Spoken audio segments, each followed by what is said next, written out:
we have to walk the walk so that we can talk the talk, because there's no way that a female in her 60s and 70s is going to listen to me if I'm not showing that I believe and I am taking ownership over this lifestyle too. But if you said, hey, there's this event going on, there's like 200 people with disabilities, like, oh, yeah, I'll throw me right in the middle of that. Like I'm more comfortable in that now. What is it that you see and believe about these kids, these athletes, that makes you comfortable saying, hey, I know you can do more than what you think you can do? Welcome to the Live Healthy Louisville podcast, where we dive into the heart of the city's health and wellness scene. Brought to you by Results by Design Fitness, bringing you local experts, stories, and tips so you can live your best life right here in Louisville. And today is a special day because we're bringing on the second half of Rise Fitness, another co-founder, Jason Morrison of Rise Fitness, an adaptive program that works with individuals of all abilities. And they bring these athletes together into a really cool community. You've heard Sarah's story. Now you get to hear Jason's. I'm really excited about this one because Jason and I have had many late Wednesday nights together and have shared some laughs and some high fives and some cool stories. So I'm excited to help unpack Jason's story here today. Yeah, I'm excited as well, Jason. I think the first thing is just it's so amazing watching what you guys have done with these athletes over the last few years. You know, we got kind of a front row seat to some of that inside of Results by Design Fitness, but watching you guys grow and expand and seeing this program take off has been absolutely remarkable. So just kudos to you, Sarah, Nick, the whole team. It's been incredible. If you guys have not had a chance to go back and listen to Sarah Gillespie's episode, kind of going into the origin of Rise, highly encourage you guys to check that out. Today with Jason, though, I want to get into a little bit about like how you see more in these athletes than they may be seeing themselves, or maybe even a lot of people around them seeing themselves. But before we kind of get into that, I want to kind of know, like, what is Jason's origin? How did you start getting involved in disability ministries and the RISE program and all of those types of things? So it's kind of funny when you talk to a lot of people and you hear their stories. They're like, well, I felt this calling, like God was calling me. And they have these amazing stories. Like, I don't have that. I was told that I'm going to help. And it's kind of funny. So Mary Tatum runs the disability ministry, the Shine ministry at Southeast Christian. Mm-hmm. She reached out to my father-in-law and said, hey, I needed help with this family. And I was only picked because of my size, because these were 17, 18-year-old guys, and both autistic, both nonverbal. And they needed somebody to hang out with these dudes while the mom went to church. And they needed somebody of size to kind of, because in case they got physical. So my father-in-law was like, hey, man, next Saturday you're coming with me to help this. Mary needs help with the family.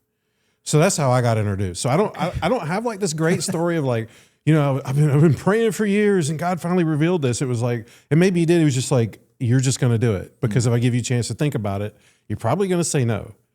And I think for me, that was probably the best way to do it, because I've been intimidated for all my life about anything about disability. Like, it was just so uncomfortable because I didn't know anything about it. And just being forced into that situation, probably the best thing that could happen to me. Because like right after that, it was like so many people said, I can't, it's so cool what y'all are doing with these boys. And they said that they couldn't find a volunteer to stick with them long term. So my size and my stubbornness really I was like, I'm not gonna let them defeat me, right? It's like, this was a challenge. And so we learned so much about that situation. And then we kind of felt like, a lot of people assumed that was a very difficult assignment, especially for a new volunteer. But for me, it gave me a whole lot of confidence. I was like, well, if we could do this, we could do everything else. Yeah. You know, I kind of felt that way. So that was how I had got started serving in disability ministry. That kind of was the springboard into like Night to Shine prom, teaching in the Shine Suite, Camp Freedom, which is a 3-day, 2-night camp for youth and adults with disabilities. And really anything in between. And it got to the point where I was just so comfortable with that. Like if somebody from the gym said, hey man, some of the guys, we're going to go out and drink tonight. You know, I'll pass. But if you said, hey, there's this event going on, there's like 200 people with disabilities, like, oh yeah, I'll throw me right in the middle of that. Like I'm more comfortable in that now. And it took a lot of time in learning, like it's the right thing to say, it's the right thing to do. you know, and I feel like a lot of ways I'm still learning that, which is kind of cool. Like we teach these athletes a lot, but I feel like they're educating us, like, and their families, pretty good bit. Yeah, that's awesome. Scott talks about these like little God wink moments, but sound like God just chose to push you right into the fire so that you could find your own fire. But oftentimes we forget that side of the story. Like we see Coach Jason out there coaching those kids inside of a gym environment, but we forget that this is Jason's life. Like this is what he does. These are the people that he serves. This is his passion. This is how he's using the skills, the size, the strength that God gave you to serve others. This is your kingdom work. And we forget about all those little things behind the scenes and the little choices that you make. And, even as coaches at the gym, it trickles into our own personal lives too. Like we have to walk the walk so that we can talk the talk, because there's no way that a female in her 60s and 70s is going to listen to me if I'm not showing that I believe and I am taking ownership over this lifestyle too, and that this system does work for people to live a more fulfilled life. You're doing those things outside of the gym environment, but then it's bleeding into these avenues so that you can grow Rise and so that you can impact more and more people over time. So it makes perfect sense with your personality. God's like, nope, here you go. This is what you're going to do. Right. And by the way, you're going to fall in love with it so much that you're going to say no to some of those other things that maybe your buddies think is really cool at the moment. Right. But it's just a really cool component of your life is just to hear that other side of things, because I've seen the gym environment on those Wednesday nights, but you don't think about Jason when he leaves that gym environment. So and I avoided it. And this was funny. I told this to our board, and we had a strategy meeting recently, and when I first got on at Ability Ministry, which is a nonprofit that I work for full time, doing a lot of marketing and communications, we have 2 residential homes, one in Tennessee, one in Missouri. So we have about 30 adults under our care. And I thought, and this is stupid just to even admit this, but I thought, I'm going to get this job and I don't have to interact with any of these people, right? Under, quotes. So the first time I go out to Riverwood, which is our place in Tennessee, and it's a beautiful place. It's like on a lake. And I was expecting like a hospital with like locked doors and everything. And it wasn't. It was homes, it's where they live. And I'm out in the back. I'm walking to the retreat center area, and one of the residents stops me, and nonverbal. And I had no idea. I had never encountered that. And she was about this far from my face and was just kind of grunting. And I was like, there was nobody around to save me, like to pull me out of that. And I was so uncomfortable. And I was like, I have no idea what to do, what to say. But I love that analogy, because so many people come up and they're like, well, how do you know what to even say to these people? I'm like, well, how do you know what to say to anybody? If you're at Kroger and the cashier's like, hey, how are you today? You don't have to think to process that. So why is it so different with disability? So I was just like, well, one of our mottos with Ability Ministry is start with hello. So it's like, hey, how are you? Hello. She may not answer me. And then she turned around and just stood there. And I had no idea what was going on. They told me later that when she's comfortable with people, she'll turn around because she wants you to scratch her back. But I didn't know that. We're just in the middle of the field kind of thing. And, I felt like I was drowning, like somebody come give me the right thing to say. But I feel like sometimes being just like dumped into that situation and having to think on your feet really quickly really has been probably the best teacher for me. Obviously, I'd love to be in some kind of structured, here's your agenda for today's training. This is what we're going to go over. Like that's me. Yeah. Our motto, Rise, is pivot. We talk about that a lot, so much we joke around about it. But so many classes, we're having to pivot, we're having to change, and I think that's that way we were talking to people too. So it's been a learning process. I don't feel like I was gifted with that. Like it's kind of come over time. Like I'm way more comfortable now, but it took me being hard-headed, afraid, unwilling to be put in that situation. And it turned out to be probably one of the best things that ever happened to me. It's really interesting. You've had a couple of those moments that were more of a God smack than a God wink. You kind of had to figure out. Yeah, why does he keep hitting me? Like, do y'all get winks, or is you getting hit we too? We get winks, but maybe it's just you're so stubborn. Is what you said, right? Oh, it's bad. It's bad. So, but I know there's a lot of families that are very thankful that he's done that to you a couple of times, for sure. Jason, one of the things, like, talk to me a little bit about like some of your strength and conditioning background prior to Rise. Had you been into strength and conditioning before, or was this a whole new undertaking? Or it's weird because I feel like there's times where I struggle with how to phrase it, because there's so many instances where I feel like there's no difference in our athletes than any other athlete. Yeah. There's no difference in our members. And then there's other instances where I'm like, this is entirely different. And you have both of those dynamics at play at once. I was heavily into weightlifting for years. I had found it through CrossFit and had checked off all the boxes: a 5K, a 10K, a half marathon. I did a full marathon. I did Tough Mudder. After Tough Mudder, I was like, I'm never running unless I'm being chased. Like, that was enough running for me. And then I tinkered a little bit more with the lifting. And then that was just really what I gravitated to. I love that. People think I'm crazy, but like training the Olympic lifts, I loved standing up a heavy clean and having that bar like right here, and you're like, I'm either going to choke and pass out, or I'm going to have to split jerk this and put it overhead. Like, I just love that moment, that pressure. That was just so cool. And I had thought, like, I had got USA weightlifting certification and had been coaching Olympic lifting at a CrossFit affiliate. I don't even know how many years before I finally let that go. But I thought what my dream would have been to be that coach that was like, all right, I want to work with a masters athlete, because I felt like I could relate a little bit more to that. Like, if you're 18 or 19, I'm sorry, you don't know what it's like to be sore. Like, I've got Tupperware older than you. Like, I need somebody a little bit more that I could relate to, I guess. So I wanted to take a masters athlete to like a national or a world level competition. I had my own goals. I wanted to reach masters nationals. I had to overcome back injury and all that kind of stuff in order to reach the goal. But somewhere along the lines, that's when I got introduced to disability ministry. And that just really sparked this kind of idea of, can I merge those two things together? This new love that I've got with an existing passion for being strong, for being capable. I see a lot of value in strength. And, I'm sarcastic and I talk a lot of trash, but I remember one guy was kind of joking around with me one day at the gym, and they were doing some CrossFit workout. He's like, hey man, you want to come run these 400s with me? Because I didn't run. And I bit my tongue, but I thought, I can run your 400, but you can't unrack this weight that I'm lifting. Like, I might not be able to do it as fast as you, but I can do your workout. You can't do mine.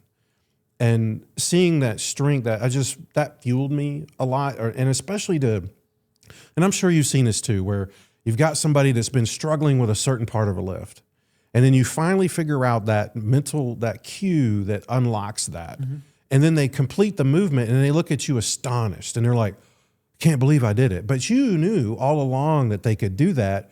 That moment when they realize that they're capable of something, that's what I loved. And I thought, well, can I combine those two? So we went through the process of doing some certifications like Autism Fitness and Special Strong. And I know Sarah and Nick have also ventured into yoga for, I think it was focused on autism, but obviously we apply that to everybody.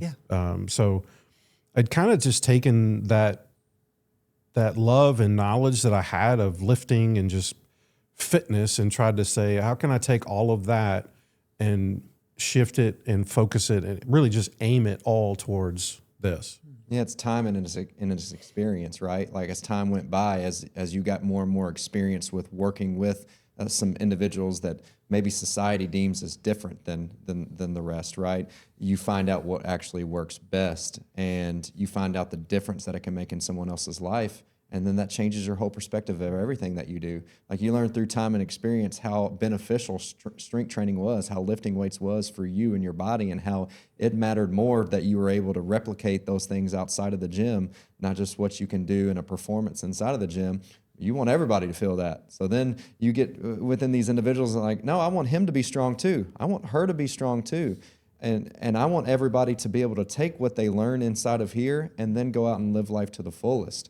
Like some of those aha moments that you talked about in the gym when someone doesn't know what they're truly capable of and you unlock that potential for them during a movement. You knew that from the movement screen. You knew that from the very beginning. There's times where we take people through the functional movement screen at the gym and I see maybe one small, we'll call it an emergency brake that someone might have, and they may have a Corvette and not know it. But if the emergency brake's on, nobody's going fast. And it's baffling, isn't it? You look at them, you're like, why aren't you doing this? Like you can do this, this thing right here, but you think you can't. So it's like, how do you take all of that stuff and like push them out of the nest enough to where they're then, because once they do it, a lot of times it like opens up that floodgates and it's like, now I can do everything. And I would much rather have, and we got a mixture, but I'd much rather have that athlete where you kind of have to pull them back. Like, we don't start off with a 400-pound deadlift when you just walk in the door. Like one guy was like, my mom said that we could all push her car down the street. I'm like, can we just warm up first? I'm not saying you can't. I'm just saying let's ease into it. But I just found like that really opens up that door and it also opens the door for a lot of more coaching opportunities, because once that kind of clicks and they're like, wait a minute, y'all helped unlock that in me. So then it might be a little bit more prone to listening to what you've got to say moving forward, because they know that maybe you've got that key. But I always try to reflect it back on them. And it's like, it was always there. We just helped you find it. So you've got more there to discover. Yeah. The way we've explained that over the years is that, you go into the gym and you start strength training. So you're building a bigger engine, right? You start eating the appropriate food. So you're putting in the best fuel. And you're doing all these things, but your car is not going any faster. And you look down and there's the emergency brake on, right? Because there's something in there that we just need to unlock. Like you're saying, we need to get you to feel what wrong is so you can realize what right is. And then it just changes everything. So, and we've got some, I think analogy. Our emergency brakes, I think, because I love that term, it can vary a great deal. Absolutely. Because we're not just up against an athlete wanting to get better. Yeah. We've got disability diagnosis. A lot of those come with a whole slew of medical complications. Like, it's not enough to just say you've got autism. It's like, by the way, here's 10 other things that are wrong with your body that are going to impact your movement. And like a great example was we had the Kentucky Deafblind Project come in, and they were phenomenal. And they did this training with us to help us let our coaches get a little bit of experience with our equipment, but experience it as somebody with profound vision and hearing loss at the same time. So, for example, I had on these earmuffs to simulate hearing loss and goggles that gave me 10% vision with tunnel vision. And that was so uncomfortable because I had this little dot that I was trying to see through. It's like, when you wake up in the morning and your eyes aren't really focused yet, you're just trying to do this stuff. Sure. And so I kept doing that. And I kept thinking if I could just see through that hole clearly, I'll be okay, but I couldn't. And it was so frustrating. And then the lady came over and she handed me a kettlebell and she said, this is what we're going to use today. And I looked down and I was like, it is gone. I cannot even see it because it was black flooring. We love black equipment. Yeah. And I just couldn't see it. Same thing with our boxes. I had no depth perception. Even bright color cones. She was like, I want you to carry this bag to the front of the room. The cones kind of disappeared because of the glare from the window. So these are all things that we had no idea. And these are all emergency brakes. And unfortunately, some of our folks can't communicate that. A lot of people in a class, it's not, so nobody's going to stop you in the middle of the class and be like, hey, wait a minute, I can't see. They're just going to try to fumble through things, or they're like, we may turn around and you're like, hey, dude, why are you not doing this movement? They don't want to say, well, I don't know where the equipment, it disappeared. Yeah. So now I kind of lean in, I'm like, hey, man, you okay? Can you see all of this stuff? And we've made changes to a lot of that equipment. But it's like this constant thing of like, how can we remove all of those brakes, those emergency brakes? I'm going to steal that, Yeah, by the way. feel free. I may even claim that we came up with that. True. You can. So Rise Fitness trademark slogan now, So, but yeah, like that's this constant thing, and to make it a safe place where somebody is comfortable saying, "Hey, look, I don't know if I can do this." Yeah, you're adapting and you're moving, which is a strength. People think it's a weakness when they don't know how to empathize with someone. But until you're in that situation and you're learning from your experience, once again, time and experience, then you're actually able to make an improvement. And then the impact is greater because you're taking someone that originally maybe you weren't helping reach their full potential because you weren't, no fault of your own, meeting them exactly where they were. But when you were able to get down at their level, empathize with them, meet them exactly where they are, then you can actually make those small changes, remove those emergency brakes like we've been talking about, so that you can actually impact more people. This is going to be a good one. Yeah, and I think it obviously, like, we do the assessment, and when you get to know people, because like I'm terrible, I have foot and mouth, this terminal case, and we had one athlete where they were shut down this was when we were over at your place, wouldn't do anything. And of course, the natural response, oh, come on, I know you can do it. You've got it. And I don't know what got into me, but I knew this person well enough. I leaned over in their ear and I was like, you need to just stop being a little punk. This weight is so light. What are you doing? They got right up and did it. Now, I can't use that with everybody, but this one person, I knew that I could kind of shove them that way. And then they did it. And I wouldn't apply that all the time with this person, but that one instance, like, I read the mood, and so many of our folks are ready for that challenge. They've just never been given that. They want the chance to prove that, no, I can do all of these things. And I've been ending, like, our motto in our Amplify class right now is kind of changed a little bit, but it's difficult doesn't mean impossible. We're trying to get people used to, some of our folks haven't worked out.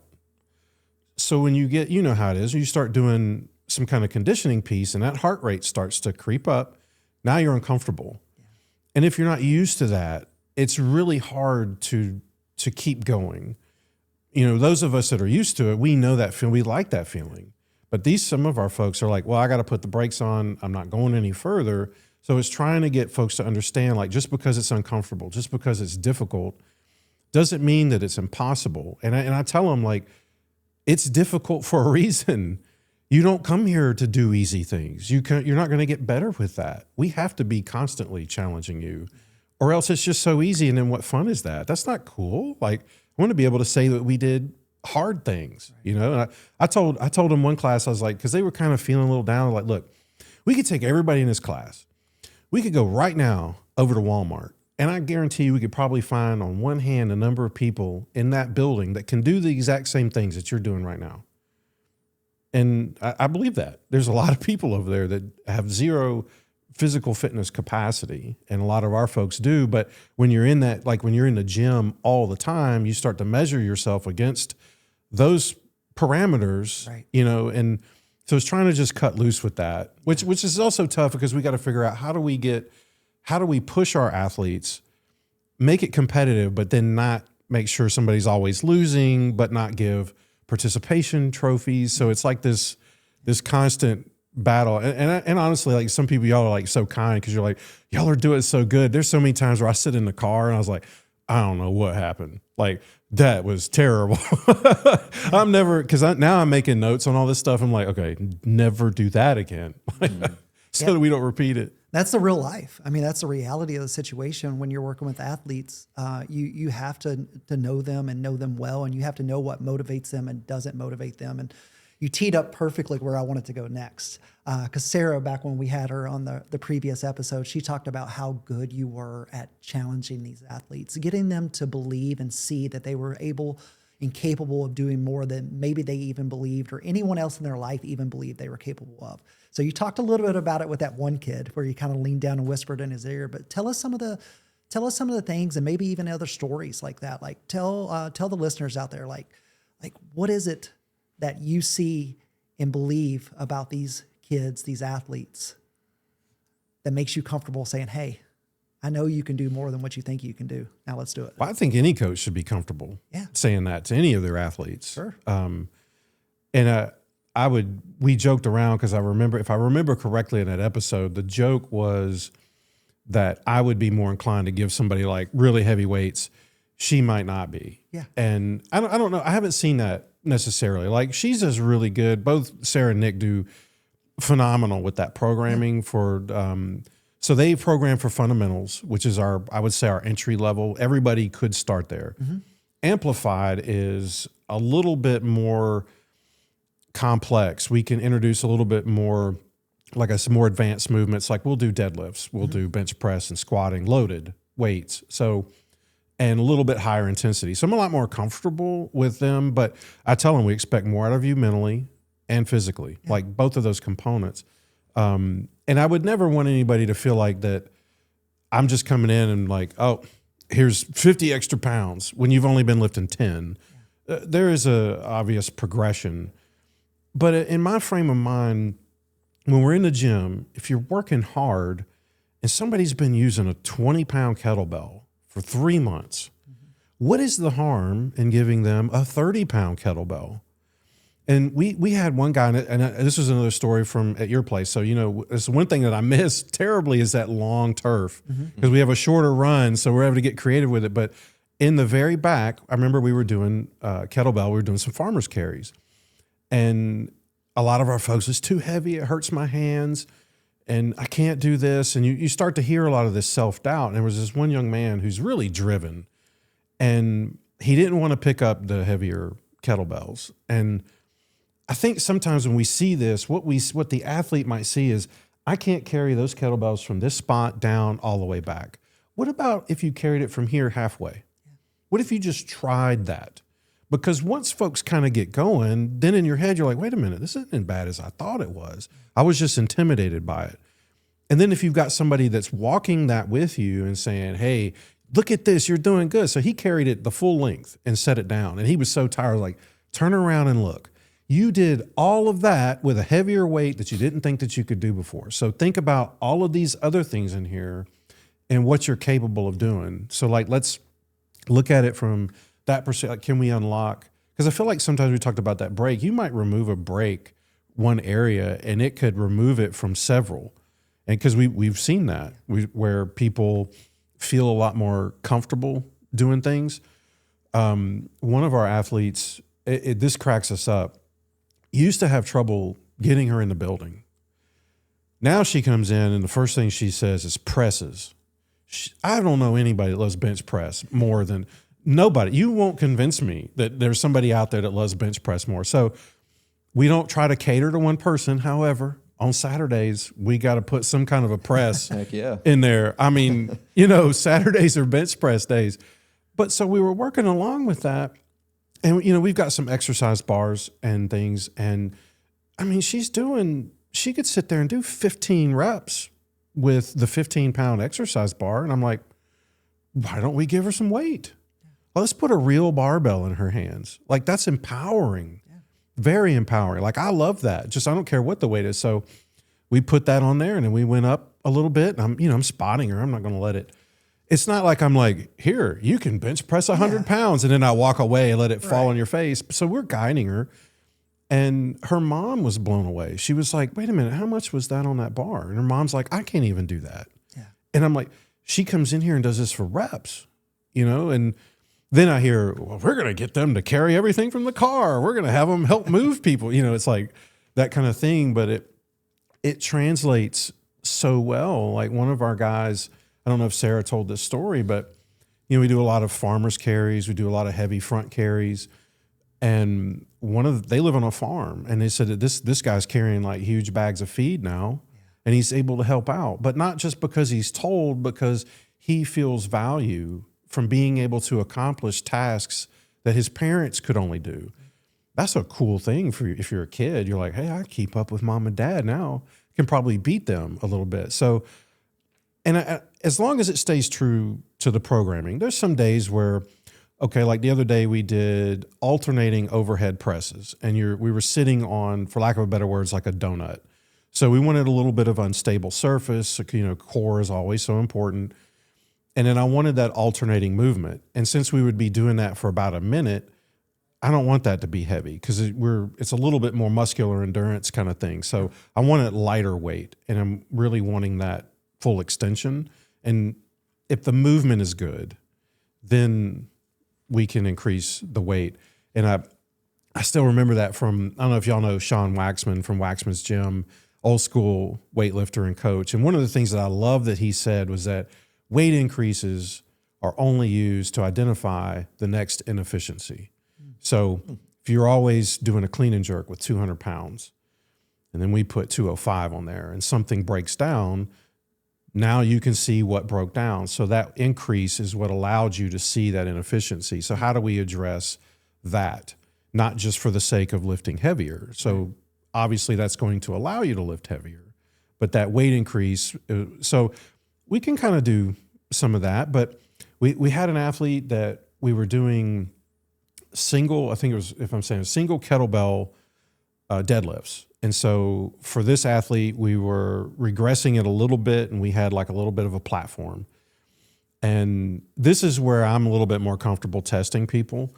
And hopefully nobody out there be like, wow, you're a jerk. But so they stood up, now holding the kettlebell, and it's too heavy, really loudly. It's too heavy. I can't do it. And so I thought, well, I'm going to test you a little bit. So I didn't tell them to put it down. I said, do you want me to get a lighter weight? Now the whole time they're standing there holding this, that's too heavy. They can't do a deadlift because it's just impossible. And I said, do you want me to get a lighter kettlebell, please? And I said, okay, can you just set that down for me? And they just set it down.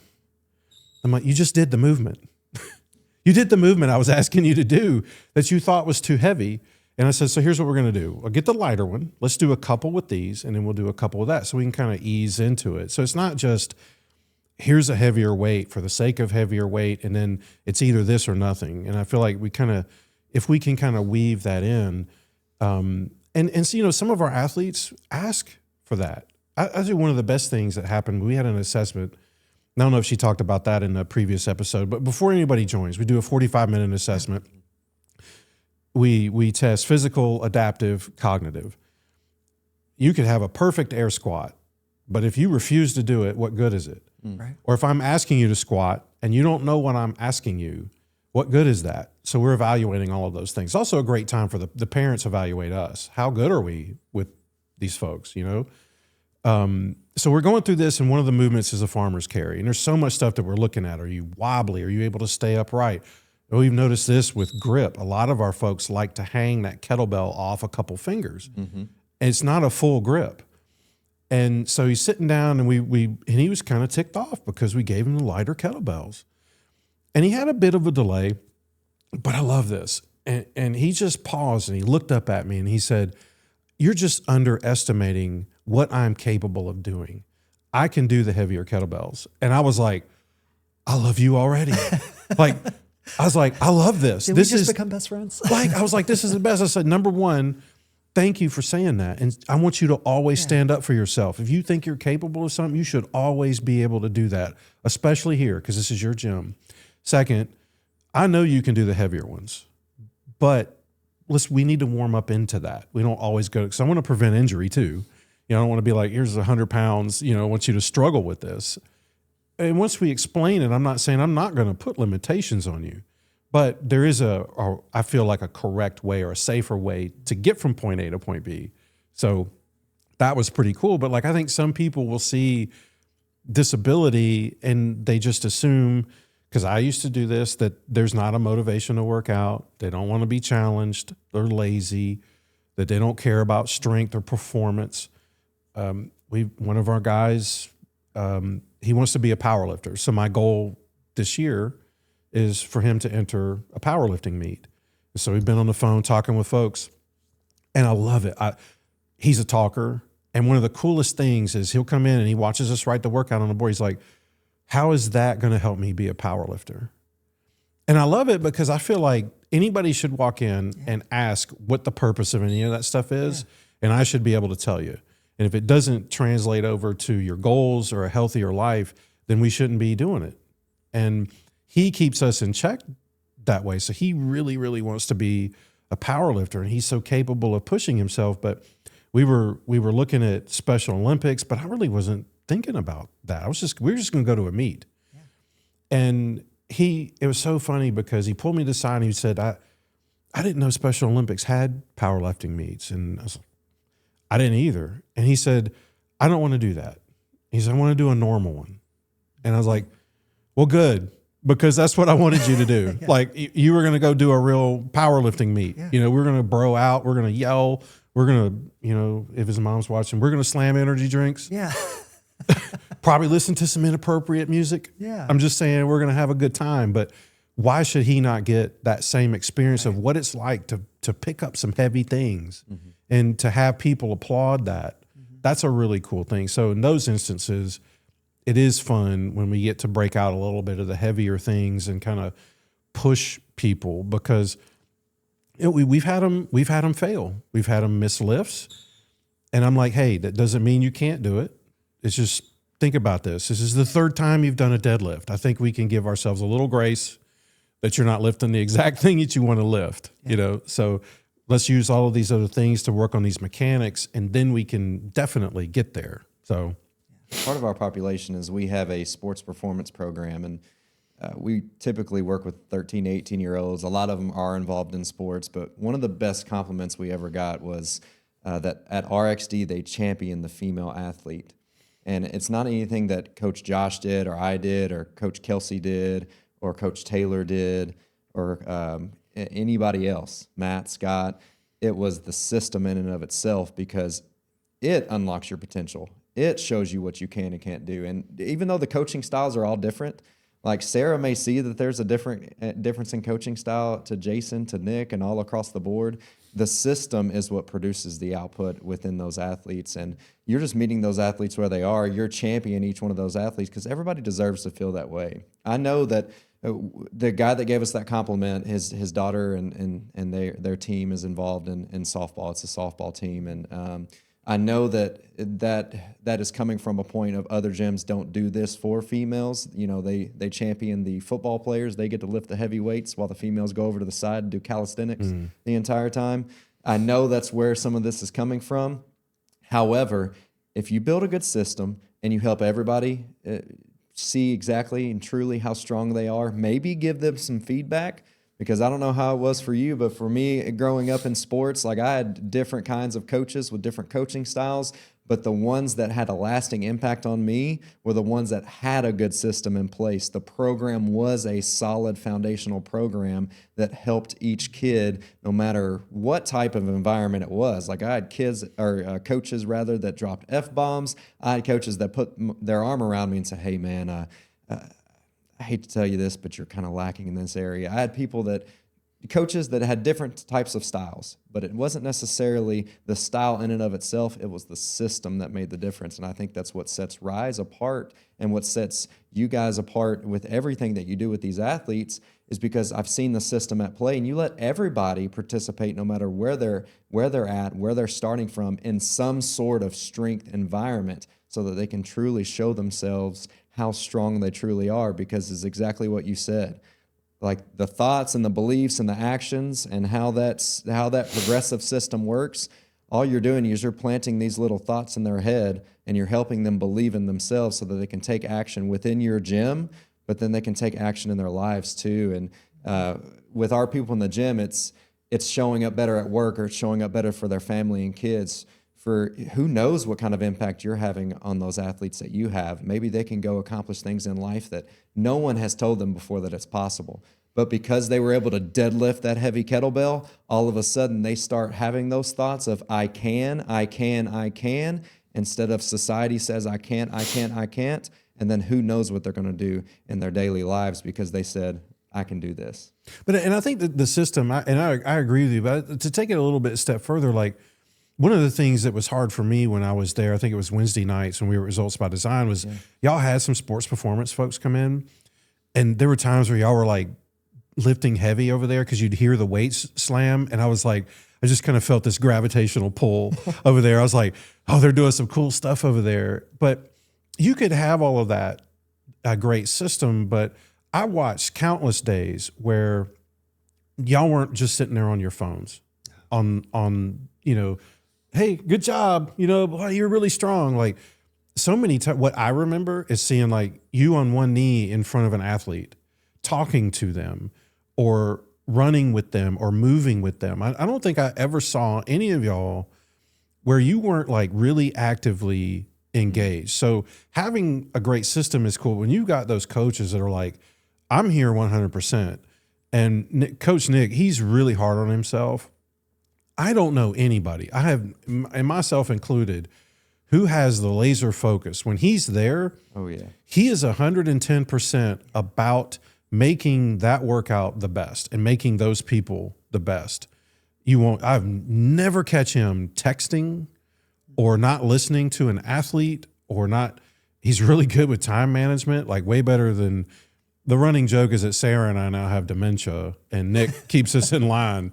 So like when we do an assessment, they were like, what's next? Like you need to ask Nick because he's got the thing memorized.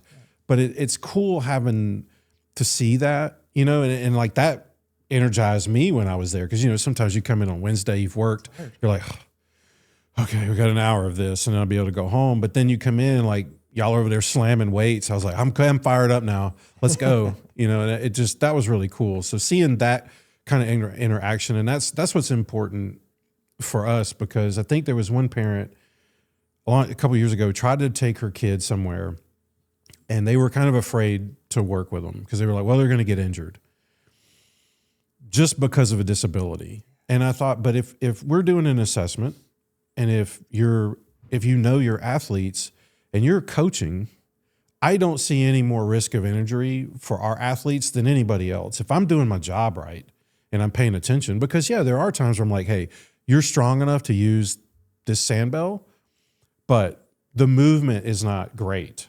So let's lower it just a little bit because I want to see this perfect movement before we get to that. Like my old weightlifting coach was like, do it right, do it fast, do it heavy, and in that order. So try to kind of keep that in the back of my mind. So maybe I'm like over justifying Jason gives them heavy weights all the time. Like here's like, 30 minutes of me defending that. Yeah. No, I don't think that was I don't think that was Sarah's angle, nor what I wanted or what I was thinking. You know, what I thought is that you see stuff in these athletes before they see it in themselves and before a lot of other people, even in their life, see it in them. And going back to talking about Ryan and the coaches that do our sports performance program at Results by Design, it's the same thing, right? They are down on one knee. They are over there moving with them. They are making them believe. Yeah, the system helps getting them strong, but making them believe that they're capable of it is the coach's superpower, right? And I think that's what you do really well. I've seen it firsthand as well. And the timeline is one thing that I've tried to get used to. That's been tough because for so long with weightlifting, it was so technical. Like, well, where your pull is, or your early arm bend, or like when you're doing your split jerk, or do you have like a dip forward? Like there's a million things that we could nitpick. And there was some times where you could give a cue and it could work pretty quickly. Some of our athletes, it takes a long time. And everybody's got such a different timeline. And I remember one of the guys, when we did his assessment, we do a series of throwing movements. So we're evaluating different things. Can your feet stay rooted to the ground? So do you have the upper body strength to just push a medicine ball? Do you have the overhead mobility and strength to throw it? Do you have like hip mobility and strength to scoop to throw that? And before we did this, the dad kind of stopped us and he was like, how heavy is that? We're like, well, it's 4 pounds. He's like, I don't know, man. Y'all probably should find something. Is there anything lighter? I don't know if he can do that. And I was like, well, I'll tell you what, how about if we just try it? Because I like that. I'm like, let's try it. Because and it's a test, a personal test. Because if I can do what I'm telling everybody I can do, then I should be able to modify anything in there for anybody, right? And it's, a lot of pressure when the family's there watching, okay, does this guy really know what he's talking about? But I was like, let's just try it. Let's just see. Because we can move him closer. There's so many different things that we could do. And it was so great because he did a couple of them and he was closer than the distance that we were trying to shoot for, but he did those and his dad was blown away. Like you would have thought that we just did some kind of a magic display. And his dad, I remember him just patting Nick on the shoulder, like, oh, y'all are so great. Y'all are amazing. Like, but we didn't really do anything. We just gave him the space to do that. And then I shared a video of this guy recently where he's doing battle ropes. And the casual person watching this is like, great, you know, that's pretty cool. You know, he's doing battle ropes. But what they don't know, and I don't know how to convey it properly, is that a lot of what he does in the gym has to come with physical prompting. It was tough at first to get him on the ground. We had to physically help him get to the ground and get up, how to move things and do stuff. And so to see him do a battle ropes unassisted with everybody applauding in the gym, like a lot of people don't, you know, you see it on Instagram, like, oh, this is cool. It's not a 300-pound snatch. It's not a 600-pound deadlift.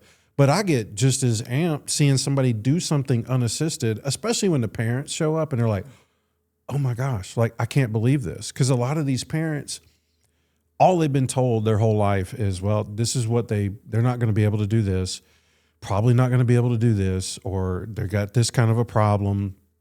And so I made it a point that unless it's like a safety issue, I'm never going to tell a parent what they can't do. The parents are already aware of that kind of stuff. What they need to hear are the things that they are doing. And so I show them videos. I'm like, hey, do you realize what they did today? And this one mom was like, I don't know how you got them to do that. Like, I can't get them to do stuff at home. They won't take out the trash or whatever. And I'm like, and here they are doing all of these movements, but it's a safe place and we try to make it fun.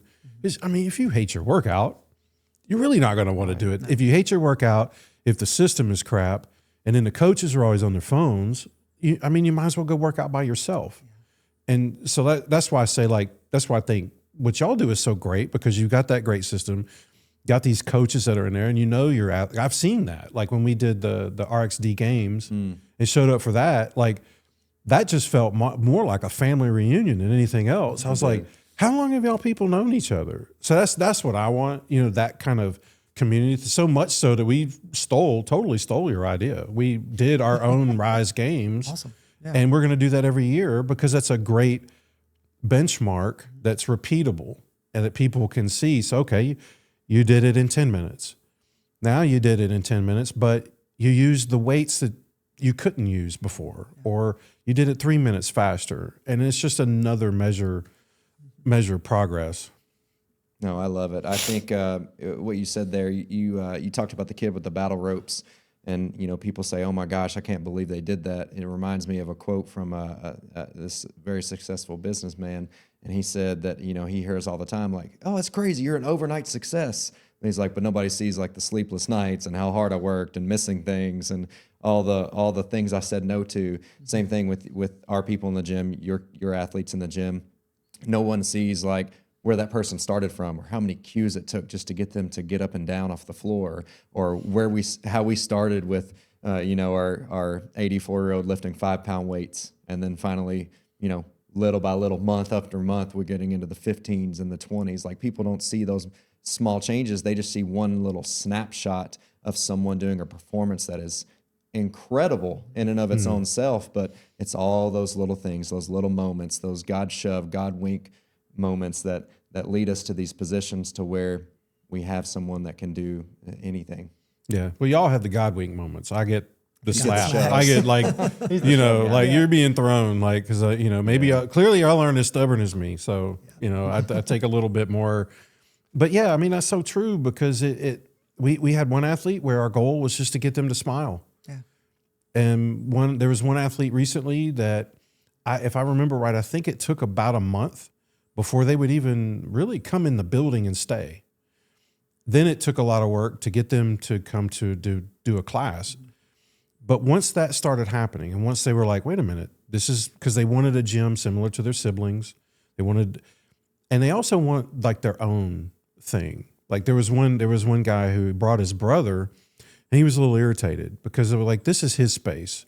His brother has his own thing. Like, this is mine. So he's kind of encroaching a little bit, but just making sure that, so this one athlete, now that his parents are like, they've seen so much benefit. We did a social night, and they didn't think he was going to get out of the car. He walked right into the car and sat down in the middle of people that he didn't really know. His parents were just in tears. They were like blown away by like, what is going on with this? And so you might walk into the gym and see him doing a movement and you're like, it might not look that impressive, but you don't realize like how long it took just to get there. But that excites me because I'm like, if we can get there, like the sky's the limit. Like there's so much. There's another young man who comes with his sister, and I do believe he has a dual diagnosis. I think it is Down syndrome and autism. Not completely verbal. He'll let you know. Like he can say Chick-fil-A, so like instantly we have a bond, right? And he might not participate in everything, but when he wants to do these things, we just make a huge deal out of it. And he's so capable. And his mom's like just blown away. Like, I think that's the coolest thing is like when the parents get to see some of that and they get to see their kid who they've been told can't accomplish things or won't accomplish things. But in our gym, they're excelling, not just doing it, but they're excelling at it. But it just, like I said, that timeline. So when you have all of those things and like that patience of saying, hey, it's all right. You might not be able to do 20 battle ropes by yourself. But if you can do 5 of them by yourself, that's way more than what you did when you first walked in here. And then I think instantly when I see that, I'm thinking, what are you going to do a year from now? Then you're just going to be blown away with that progress. And then I get excited. That's probably when I'm like, let's add weight. Awesome. Maybe I do say that. Yeah, you know, it's okay if you do. It's okay if you do because these athletes they've earned it, right? You know, they signed a waiver. They signed a waiver. And in fact, one of our guys, the guy that wants to be a weightlifter, I have this on video because I was like, it just cracked me up. We were about to do like some squats, and he said, "I've just gotten used to the pain, but I've signed the waiver, so it's all right." And I was like, "Boy, I have repeated that. I have repeated that way too much." And I was like, "Okay, pain's not good." Okay, we're going to avoid discomfort maybe, but not pain. And I'm just kidding about the waiver. Like, I don't want you to get hurt. That just means they bought in. That's all that is. That's what I said. I was like, because I got to be careful with the sarcasm. One Saturday, we had a relatively new athlete. And Saturday, the Amplified is like off the chain. It's like always capped. So we'll have about 10 athletes in that class, which is a lot for us. And jokingly, I was like, hey, if anybody's not listening, Coach Nick is going to hit you with a kettlebell. And I went over to grab one. Well, this one new athlete goes over to her mom, and she's like, thought I was really going to hit people. It's like, okay, you got to remember, like, maybe tone it down. Just, because sometimes I come in and I'm on an 11. Maybe I need to be at about a 6 or 7 until everybody kind of catches up. But that's, because some of our folks are very literal, and sarcasm can be missed. Like some of our folks that have autism, sarcasm can be difficult to picture or to pick up. So got to be careful. Sure. No, we totally get that. You're cranking on energy drink, gets kicked in high, and you're at 11 and they're at a 6. It's a hard disconnect sometimes. And then you've got somebody that's like does something really well, and then of course I want to fire everybody up. I'm like, look at this is great, and like yelling, but like I just feel like this is the place. This is where we should celebrate it. Like when was the last time you were somewhere during the week and somebody applauded for you and said, man, that was fantastic what you just did? Like, nobody does that for me. Have you had that happen? No, I mean, I'm definitely, one of my love languages, words of affirmation. So, it feels good when people do that. It feels good when people lift you up. So if you create those environments, that may be the only time people hear it. I tell people love you too when they leave the gym. Part of that's because I love what I do, and it helps me put food on the table and make a career out of this. But part of it is they may not hear the words I love you even at home on a consistent basis. So if they hear it from us, then that's at least, I know most of our members come 2 to 3 times a week. That's 2 to 3 times a week that they hear the words I love you. And that's it might be the only positive interaction that they have all week. Yeah. And I think sometimes it can be an escape, and we see that some of our folks, parents probably make them come, some of them, but there's some that love. Like I'll get texts from them like, hey, I can't share all the texts. Some of them are a little out there, but when I get them, I'm excited because I'm like they enjoy being there. And so I feel like if it's a safe place and you enjoy being there, I have a greater chance of getting you to do something that you thought you couldn't do because that environment has set that up for success. Yeah. Jason, let's shift gears a little bit. So it's been 3 years now since you guys have started Rise? Gosh. Yeah, I think so. let's tell the listeners out there, tell Ryan and I mean, how has this journey changed you? Oh, good grief. How much time do we have left? We got on all the this? time you need, Like, my friend. Good grief. One of the things that I had to learn the hard way, and there's so much that floods my mind, so it's just going to kind of come spilling out. But when I was coaching weightlifting, one of the things that I didn't realize was, as a coach, when you see so you've got maybe 10 people, let's say we're all working on a clean and jerk. If I would see something, I would beeline it over there, come right over there. I'm like, hey man, we just really need to work, keeping those arms straight, whatever it would be.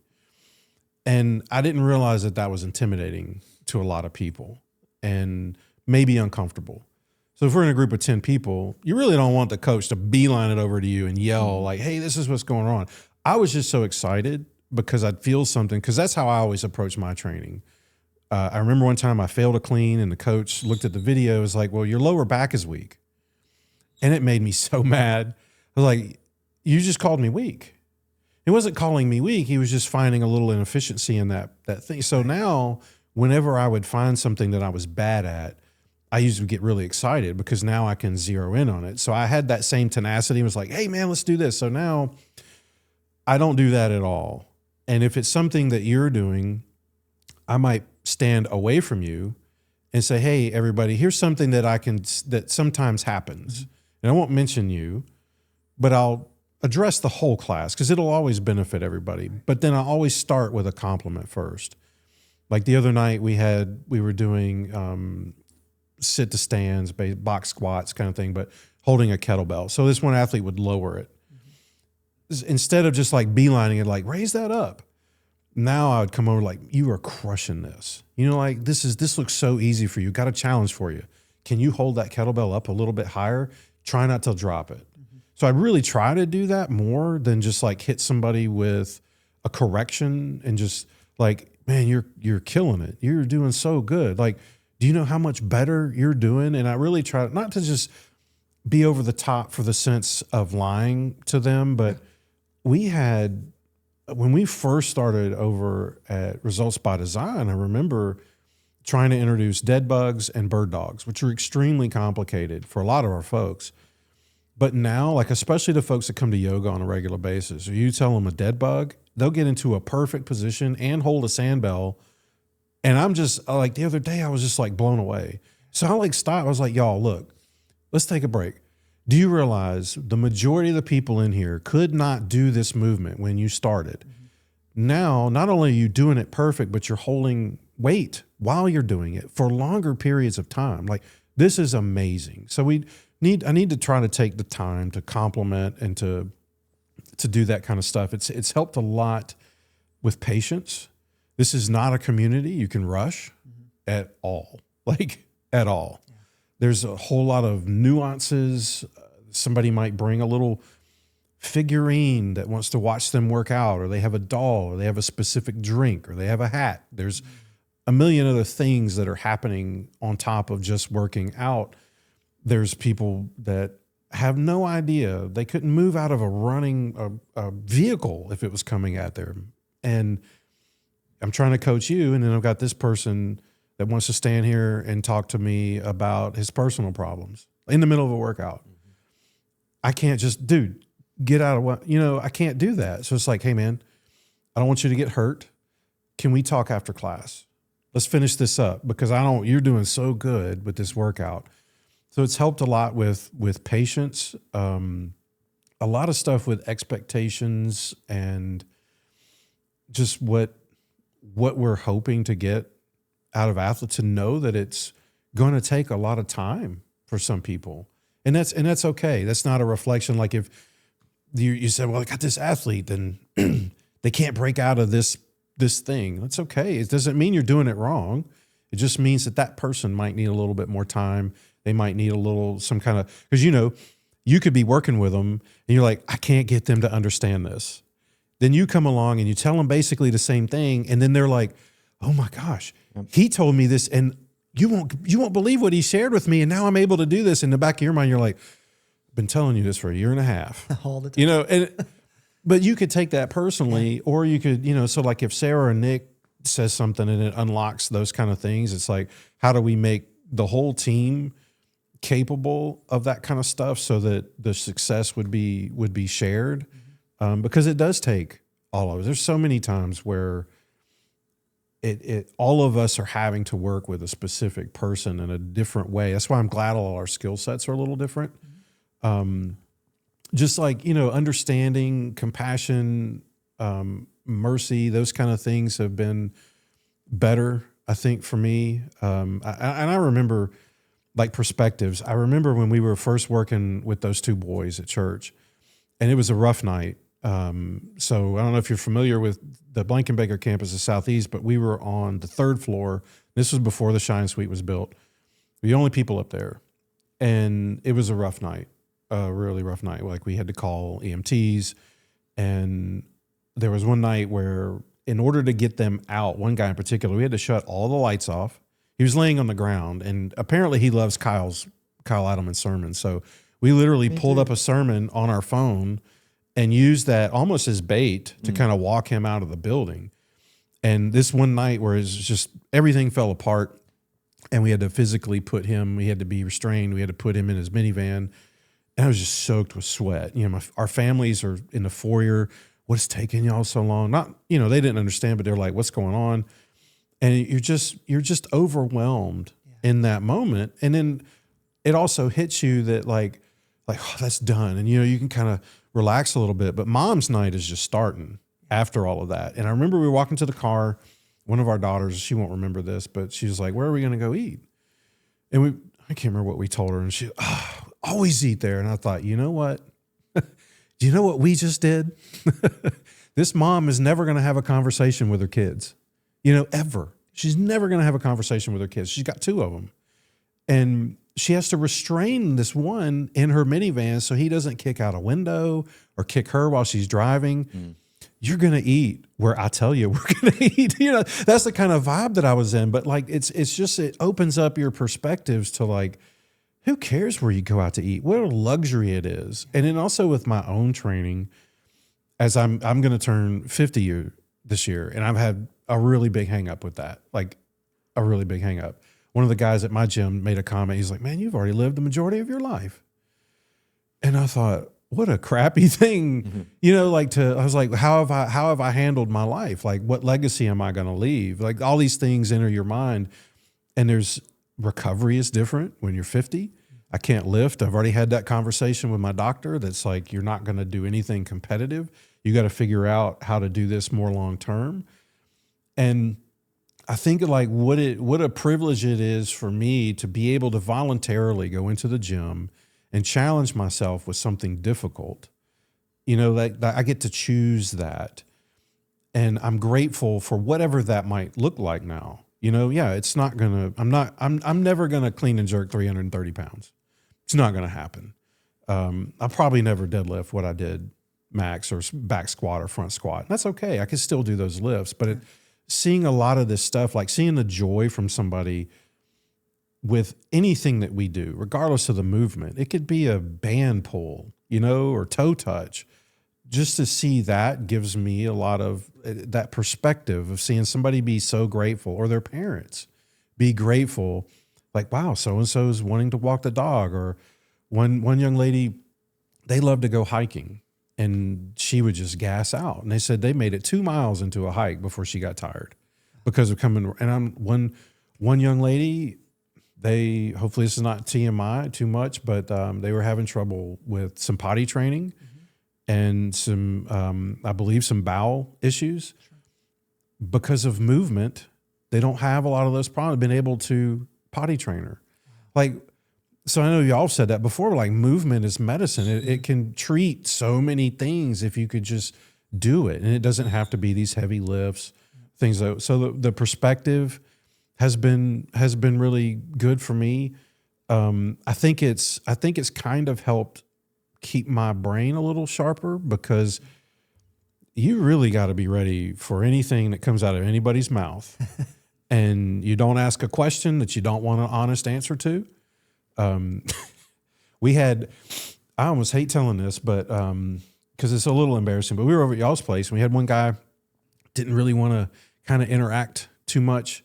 And it kind of ticked me off because he's beyond capable. And I hate that when you've got this gift and you refuse to use it. Kind of irritates me. I'm like, you've got so much potential. And then you've got folks who would give anything to have your ability and you're not using that. So I was trying to find all these ways to get him engaged. I was like, hey man, he thought the warm up was a little too frilly. And I was like, well, how about you come up with a warm up? You want to do this? And so he did. And I was like, holy cow, this is hard. And so we were running. I was like, man, we don't run. I don't want to run. And he goes, yeah, well, you need to lose a little weight. Is he wrong? No, he's not, but like, you got to be ready for those kind of things. And so how do you react to that? So if I would have taken offense to that, I could totally shut him off from just that little bit of progress. I love it. We'd be in the middle of a workout and somebody asks you some most off the wall thing or say some totally random comment, or want to be called something totally weird that might seem weird, but who cares? Yeah. You want to be called something strange? Okay, great. Are you going to do the workout now? Like, Yeah. So I think a lot of those things, it's really changed a whole lot. I hope that it's also made me a better father, be a little bit more understanding at home. Like I love that my oldest, she has volunteered at Rise and in the disability ministry so much that she needed a certain number of hours at her school to graduate, had to have service hours. We stopped counting. So, cause I think she ended up with like 400 something hours and she got, I can't remember exactly what it was. It was, the mayor's award. It was some kind of an award that one of the Louisville chambers or something, a teacher nominated her because she's gone on so many mission trips, but it's second nature now. Yeah. Like she doesn't see disability. She just sees John or Ian. There's that barrier's gone. So, and I love it because we could just put her in any situation now. I don't even have to be there. I'm like, here, you go handle that. And I know that she's totally capable. So having that kind of extend, because I would love for that to happen more as we're younger, to have that impact, because at some point that barrier for me was pulled up where here's me, here's somebody with a disability, and then we have to separate that. And I don't know where that happened. It was just, maybe it was a lack of exposure or knowledge, but I'm glad that this can kind of spill over, we talked about language. We had one of our, like, what's the right term? How would we, is it the little autistic boy? And that's a speech I kind of have with volunteers when they show up, is like people first. Because I feel like disability is one of the few things where it's always diagnosis first. Can you imagine going over to Norton, being like, well, there's Cancer Sue over there. There's a prostate cancer Bob. You'd be mortified. And we had a coach at one, not at our place, but another one say, yeah, I was working with a bunch of them little Down syndrome kids. And I said, or you were working with kids who had Down syndrome, or better yet, you were working with kids.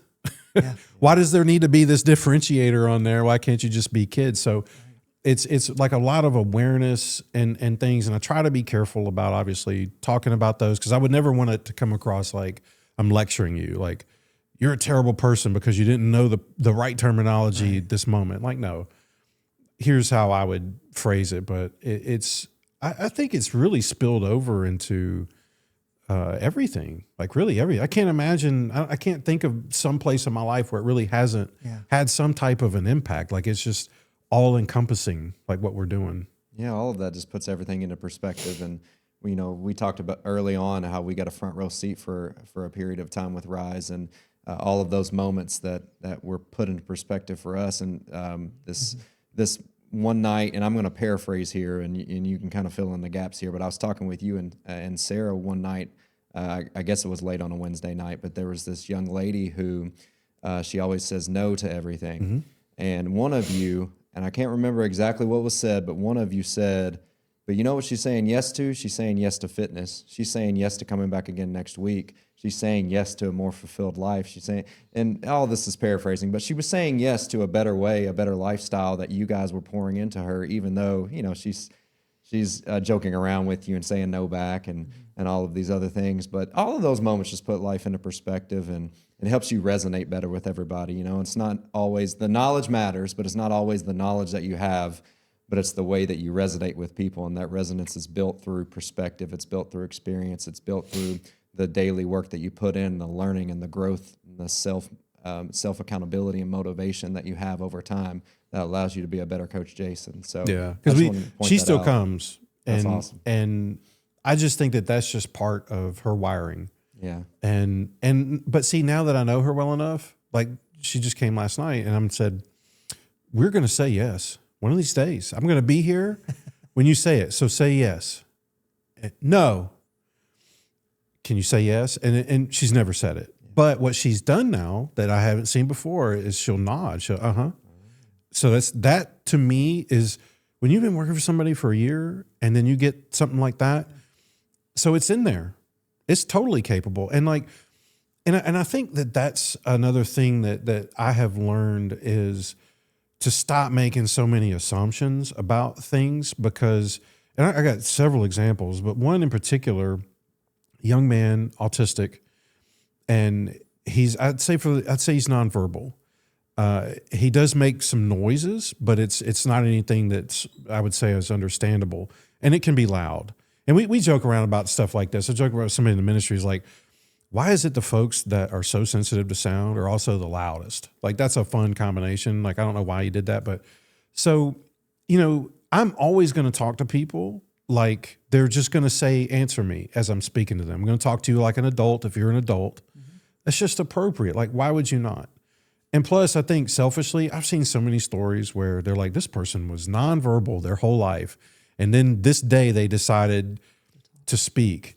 But if I'm never talking to you like that's in you, you're never going to do it. If I'm never giving you some of these the equipment and the challenges and the movements, you're never going to do it if we're not engaging that way. So he's been coming and his mom's blown away because of the stuff that he's doing. We're showing videos and stuff like that. Turns out this guy's extremely intelligent. He's just not verbal. But the assumption could easily be you hear these noises and you think that there's not much there. And he's using text to speech. And he had this very articulate project that he'd worked on that he shared on Facebook. And it was just like, I'm so glad that we're one of the places that speaks to him like he's an intelligent adult, that he's not a kid just because he's got a disability. So the making these assumptions that's been really key, because it's so easy to think. And then on the flip side, we had a young man who, after we did his assessment, he wandered just all over the place. And parents seem to not like that. I don't care, because this is your gym. Why would I not want you comfortable? Like, shouldn't you know where everything is in your gym?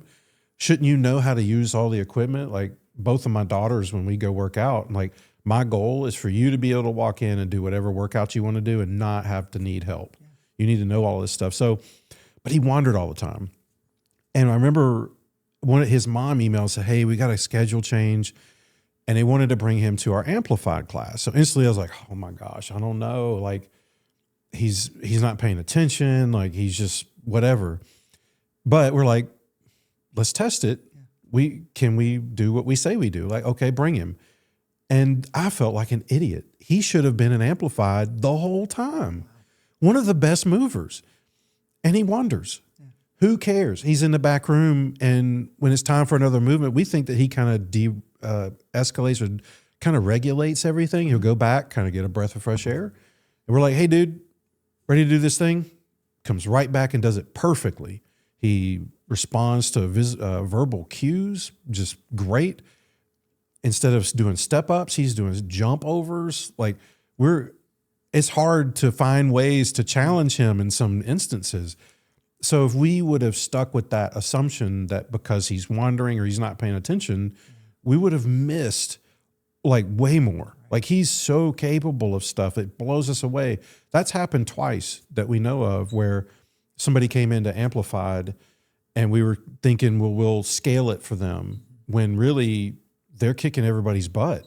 Like, one of the ladies that came in on our challenge that we copied from y'all, she annihilated everybody.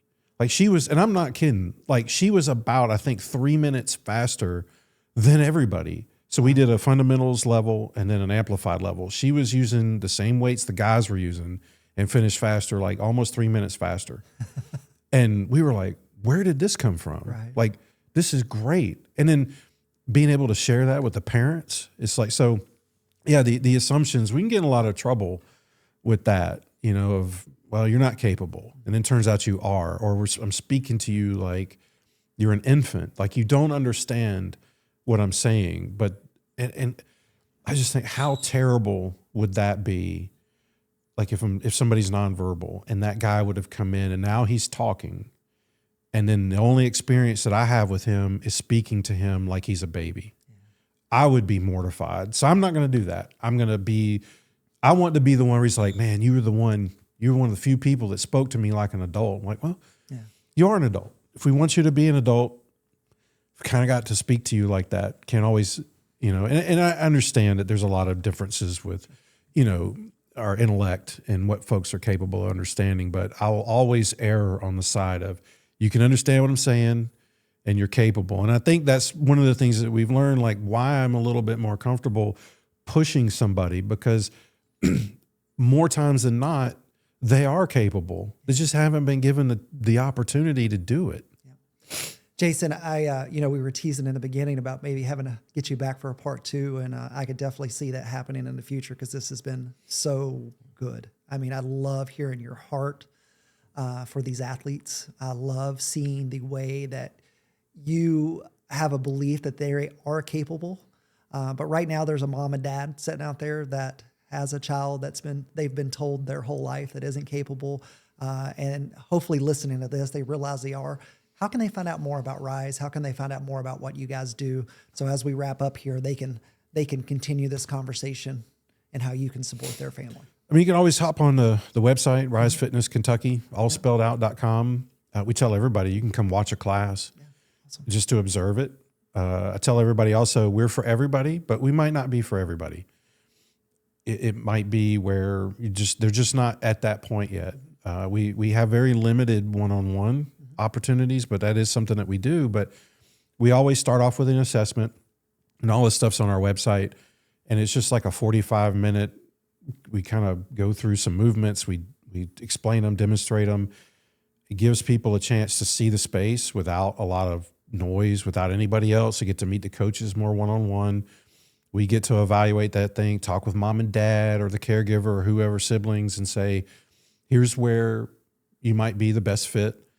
And a lot of this community is so tight knit, you know, like that's another thing. Like if we do something wrong, everybody's going to hear about it, and we can't do that. So like everything really have to, and Sarah is excellent about that. There are 1,000,001 things that happen at that building. Number one, we wouldn't have that building if it wasn't for her, but there's 1,000,001 things that her and Nick do that nobody will ever know that keep that place as awesome as it is. But I think give it a shot. There's been folks that feel like, for example, we had an assessment. I'm always trying to gauge parents at the end of like, okay, are you really vibing with us? Like, are you happy with what you're seeing and how we've interacted, and have we done our job correctly? And Sarah remembers this a little better than I, but one of the parents just had this, it was a different expression. I couldn't read it. And it was almost like, well, what now? You know, it was kind of this, it was almost abrupt, like, what now? And we were kind of confused, like, well, what do you mean, what now? Like, you pick how often you want to come. That's what now? And the mom said that she'd never qualified for anything. And I was like, that's so terrible. So like, and it's movement. You shouldn't, in my opinion, you shouldn't have to qualify for exercise, right? I mean, there's always going to be some limitations on what our scope of services can provide, but we will go to the ends of the earth to make it happen. And just giving folks the chance, get on the website, shoot us an email, call us. We can set up the assessment. We really try to work with just, if you can get in the door. We've done our first assessment with a wheelchair user, which was fantastic because we want more of that. We're constantly looking at how to, like, And so this is another example, and I feel like this is worth pointing out. When we moved into that space, they have a little bit of recessed lighting. It was kind of dark. One of the dads, turns out this is what he does for a living. He came and they, for free, which is unreal, lowered the lights a little bit. You should see how brighter it is. And just this morning, got a text from Coach Nick that said, so-and-so came in today. The first thing that he said was he can see everything so much better. So like he's going to be able to do so much more. So it's like to understand that that's the kind of thing that we're constantly trying to do. But it all starts with that assessment. And I feel like that you can start with, I'm going to come once a week. I'm not sure about this. Then come once a week. See what happens. We can always increase it. We can decrease it.